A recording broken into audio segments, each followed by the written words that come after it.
बचन बाबूजी महाराज भाग चौथा, सिलसिला वचन नंबर 45। दुनिया में बड़े बड़े आलिम, फाजिल, फैसू, विद्वान वगैरह इस बात को साबित करने में लगे हुए हैं और पच रहे हैं कि सब मजहब एक हैं।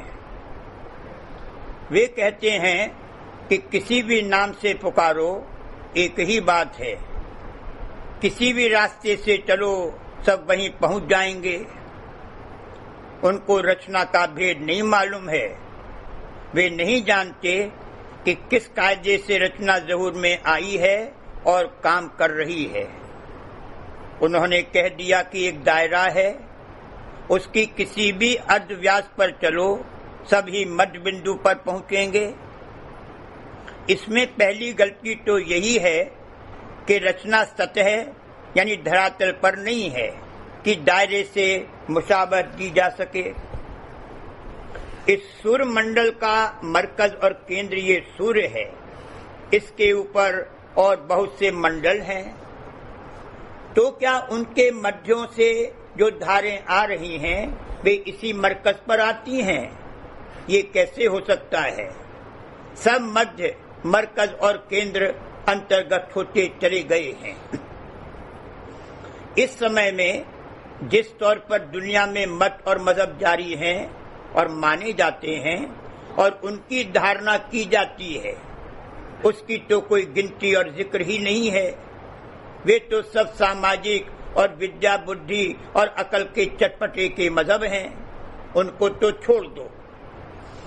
आचार्यों और गति वाले पुरुषों ने अपने अपने समय में जो मत और मजहब जिस रूप में प्रकट किए थे, वे किस दर्जे के मत थे उसको जानने की रीति और आपस में एक दूसरे के दर्जे की तुलना करने की रीति, और फिर उन सब में और संत मत और सत्य मत और राधा स्वामी मत में क्या तफरका है उसको जानने की रीति ये है कि हर एक के दर्जे का पता उसके नाम और शब्द से मालूम करे।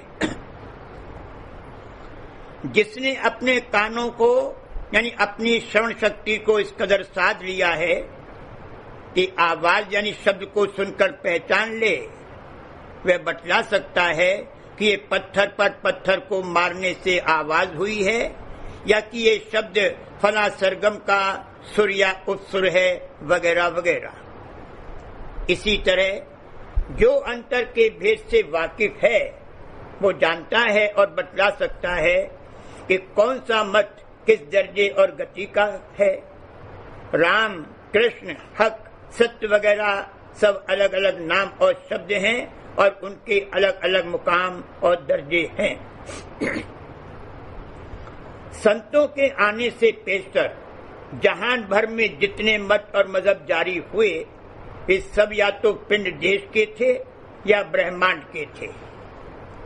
जितने भी आचार्य और अवतार और देवता और औलिया और पैगंबर वगैरह वगैरह जो कोई आए, उन्होंने ज्यादा से ज्यादा ब्रह्मांड तक का भेद दिया और जो मत उन्होंने जारी किए उनकी कमाई से ज्यादा ब्रह्मांड तक रसाई हो सकती थी। अब इस समय में तो वह भी नहीं हो सकती। जब तक उन मतों के जारी करने वाले आचार्य या बाद में उनके अभ्यासी मौजूद थे, तभी तक उन मतों की कार्रवाई विधि पूर्वक बन सकती थी और उनसे वो लाभ मिल सकता था जो कि उन्होंने बयान किया है। उन अभ्यासों को कर सकने वाले जीव उस समय में थे। अब न वो समय है, न वैसे जीव हैं और न वह कार्रवाई कराने वाले पुरुष और महात्मा हैं। अब तो वे कर्म बन ही नहीं सकते। मगर उनकी क्या हैसियत और गति थी वो बयान कर दिया गया। पिंड के नाके तक जिन्होंने गति प्राप्त की वे जोगी कहलाए और ब्रह्मांड में जो पहुंचे थे वे जोगेश्वर ज्ञानी कहलाए। पिंड और ब्रह्मांड के परे सत्य लोक और सत्य देश का भेद केवल संतों ने आकर दिया, इसलिए उनका मत सत्य मत और संत मत है। वैसे संत नित्य अवतार हैं। कबीर साहब चारों युगों में आए, मगर उस वक्त वे गुप्त रहे, रचना की संभाल करने के वास्ते आए थे। जब संत मत जारी करने के लिए आए तो संत अवतार धारण करके आए, यानी प्रकट कार्रवाई की और सत्य देश का भेद दिया, सुर को लखाया और शब्द को दृढ़ाया। ये संत मत है। जब और विशेष दया हुई तो परम पुरुष पूरन धनी कुल मालिक राधा स्वामी आए और राधा स्वामी नाम का भेद दिया। ये राधा स्वामी मत है। अब राधा स्वामी मत ही संत मत है, और बिना राधा स्वामी का इष्ट धारण किए हुए और इस नाम की शरण लिए हुए कोई सत्यलोक में भी नहीं पहुंच सकता। इस तफरके और भेद को जो ऊपर बयान किया गया है, अच्छी तरह समझ लेना चाहिए और सदा याद रखना चाहिए। यह संत मत राधा स्वामी मत का सहावल और निशाना है। चाहे इस वक्त उस इशारे पर न पहुंच सके, मगर उससे निगाह नहीं हटनी चाहिए, उसको छोड़ नहीं देना चाहिए। जैसे राज यानी मेमार सहावल के बगैर इमारत नहीं तामीर कर सकता, यानी अगर दीवार सीधी न होगी तो ढह जाएगी। इसलिए वो सहावल से देखता जाता है कि आया ईंट और पत्थर सीधे रखे जा रहे हैं या नहीं। इसी तरह से उस मेमार को, जिसको परमात्मा की इमारत तामीर करनी है, और उस नाखुदा को, जिसको अपनी किश्ती और जहाज इस भवसागर से पार करना है, इस सहावल और निशाने को नहीं खोना चाहिए कि हमारी सुरत सत्य पुरुष राधा स्वामी के चरणों में पहुंचे। जहाज का चलाने वाला सब कुछ खो सकता है, मगर कुतुबनुमा नहीं खो सकता। वो उसकी जान है। अगर कुतुबनुमा गया तो फिर जहाज का पता ही नहीं लग सकता। इस निशाने को दृढ़ता से पकड़े रहना तभी हो सकता है जबकि अपने जीव के कल्याण की और परमात्मा की सच्ची और गहरी चाह अंतर के अंतर में हो। जिसको मालिक हकीकी से मिलने की सच्ची चाह है, वही परमात्मा कमा सकता है। वो किसी की परवाह न करेगा। इल्लत जिल्लत हानि लाभ जो हो सो हो, चाहे सर्वस्व चला जाए, मगर सत्य पुरुष राधा स्वामी के दर्शन प्राप्त हों। ऐसी चाह जिसके हिये में होगी और सालती रहेगी और उसका दर्द और पीड़ उठती रहेगी, वो इस रास्ते पर कदम उठा सकता है और उसको सत्य परमात्मा प्राप्त होगा। परमात्मा कमाना बेदर्दी का काम नहीं है।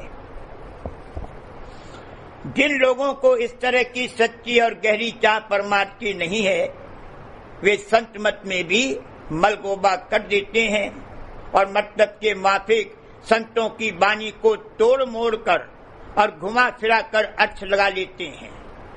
सार भेद और मर्म को नहीं समझ सकते और बेपैंदे के लोटे की तरह इधर उधर डगमगाया करते हैं और समझते हैं कि जो हम कर रहे हैं वही परमार्थ है। गुण रस में जो लिप्त और आसक्त है, वो संत मत के लिए नाकाबिल है। अभी उसमें सूरज जागी ही नहीं है, फिर संत मत कैसे समझ और कमा सकता है। यह पिंड देश 3 गुण 5 तत्व और 25 प्रकृतियों की रचना है।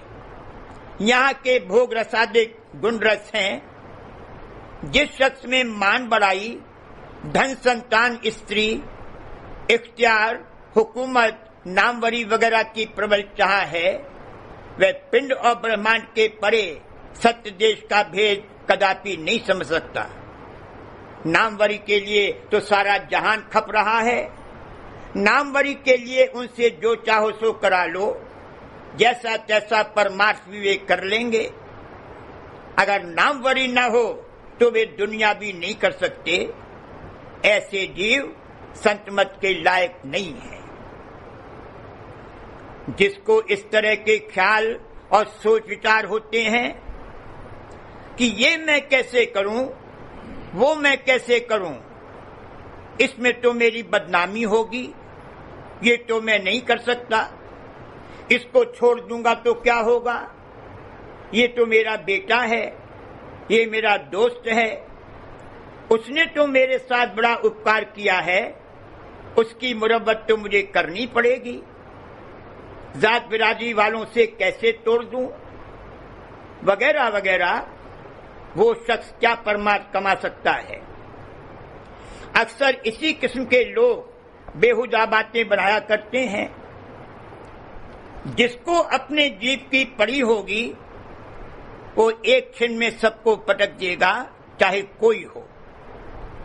जिसने ये दृढ़ आस धारण कर ली है कि मैं सत्य पुरुष राधा स्वामी के दर्शन किए बिना नहीं रह सकता, चाहे जान भी जाए, वह परमार्थ कमा सकता है। और ऐसे के वास्ते ही राधा स्वामी मत है। ये सती और सूरमा का काम है। जिस स्त्री ने सती होने के लिए हाथ में सिंदूरा लिया है, वो ये ख्याल नहीं करती कि आग से मेरा बदन जलेगा। अगर ये ख्याल आता है तो सिंदूरा फेंक दे। सूरमा जब रण में जाने को तैयार होता है तो ये नहीं सोचता कि मेरे शरीर पर तीर और तलवार लगेंगे। अगर ये ख्याल आ गया तो कायर है। अगर तुमको परमार्थ और अपने जीव के कल्याण की चाह और फिक्र है तो पटक दो सबको और चले आओ। मत ख्याल करो कि हमारे पीछे क्या होगा। मगर जो कोयल का बच्चा होगा वह पटक सकेगा और वही कोयल की आवाज को पहचान सकेगा। कौवे का ये काम नहीं है। कोयल का बच्चा कौवे के घोंसले में पलता है और रहता है, मगर ज्यों ही कोयल ने एक आवाज दी कि फौरन उस घोंसले को और घर को जिसमें वह पला था एक बारगी छोड़कर कोयल के साथ हो लेता है। वह पीछे मुड़कर नहीं देखता। ऐसा कोई जीव जो परमात्मा का चाहने वाला है और गहरा शौकीन है, वह संत सद्गुरु की खोज और तलाश कर सकेगा और उसको वे मिलेंगे।